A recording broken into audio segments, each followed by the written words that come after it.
كثير من المناسبات، يعني نسبة الاستحواذ على الكرة تكون بهذا الشكل. بينية وين؟ بينية مشروع تسجيل الهدف الخامس. خلاص أتى الخامس. برشلونة ميسي والهدف الخامس. الأسبان والطليان يستمتعون معا، الطليان والأسبان وأوروبا والعالم والشبان والشابات والكبار والصغار وكل العالم يستمتع بميسي. كل العالم يستمتع بالاهداف، بصناعه الاهداف، بخماسيه الان لبرشلونه.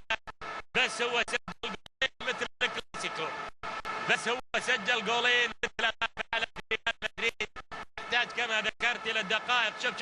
شوف حتى إريك أبيدان الى ميسي تقدم هو وبالقدم اليسرى قويه طبعا في مرمى دي سانتيس، وبالتالي ياتي الهدف الخامس لبرشلونه.